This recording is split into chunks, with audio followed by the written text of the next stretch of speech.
What is your job about? I'm a curator at the Imperial War Museum.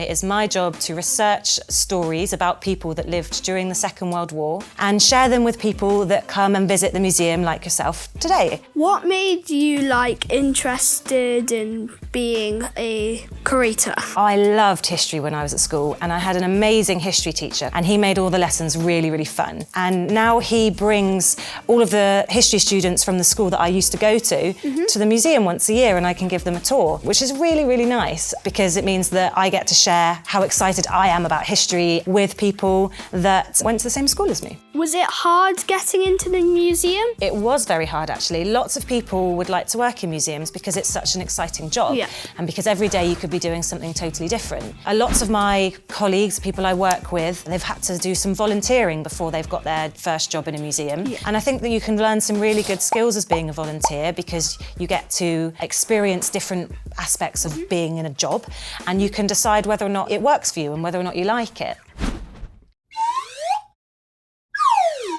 What skills do you use in your job? When I gather stories, I need to listen very carefully to people and find out what the most important part of their story is so that I can then tell other people and write it down. I need to be a very good communicator with that person so that they feel happy to trust me and talk to me and tell me all of the things that happen to them or to their family members. I need to work as a team to make sure that that story that we decide to put in the gallery is put in the best way possible. Do you find it amazing that some of the objects that you work with were used 70 years ago in a war?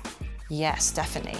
It's really special. This is an object that's been around for a really long time, and it gives us an insight into what life was like during the war. And that's one of the best ways that we are going to learn about things that happened in the past, by finding the evidence. That's something that you often learn in history. It's what evidence have you got to tell you about the past, because you can't always just use one source, like one book. You couldn't say, I'll learn about the entirety of the Second World War from this one book I've read, could you? But if you have a book and you have a diary and you have a uniform and you have some big objects and weapons, then all of those pieces of evidence together help to create one big story. Some things look really strange and you think, oh, I don't know what that was or how they used it. But then some objects, they look really, really similar to the kind of things that you and I would use now.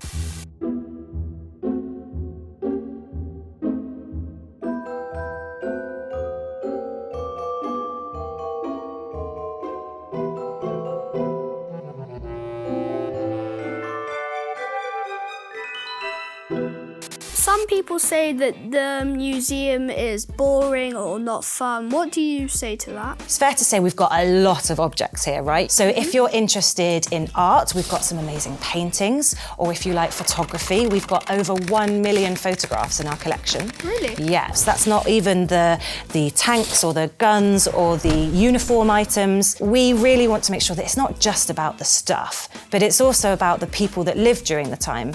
So you could come to the museum and learn about a fighter pilot, or a woman who went to work in the factory, or somebody that travelled all around the globe on a ship. You might not like every single thing, but there might be something that you like.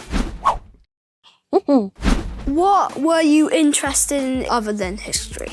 So I also really liked art and I liked English. So I use art quite a lot in my job at the moment. I'm building new Second World War galleries, and I get to work with designers who want decisions made on the colours that we're going to be using in the galleries and the different types of ways that objects can be displayed. And I also use English a lot. But there's lots of people in the museum that have jobs that are also related to some of the subjects that you might have at school. Yeah. There's a group of people called conservators. Now, it's their job to make sure that the objects are really well cared for. If you think material, like on your clothes, after 70 years, it'd probably be not looking very good. And also, if you wrote something, if you wrote a letter and left it outside in the light for 70 years as well, the ink would fade away. So our conservator's job is to make sure that those objects are protected for as long as possible. And they have skills that they learned from being in science class. They learn about different chemicals that might be used on fabric or on paper, paper to make sure that they stay in perfect condition. And I'm still learning now, so in my job I have German lessons. Some of the things that German civilians were saying about the war are exactly the same as what British civilians were saying. Sometimes they were just very scared, or sometimes they were angry. Sometimes they thought it was wrong and they were sort of saying to their government, you need to stop, I don't think this is right. So I have German lessons so that I can understand what those documents say, and so that I have as much evidence to make a full picture as possible. What advice would you give someone who wanted a job like this? It would be to read as much as they wanted to, and to watch as much as they wanted to, and find out as much information as they could about the particular bit of history that they're excited about, and find something that means something to them.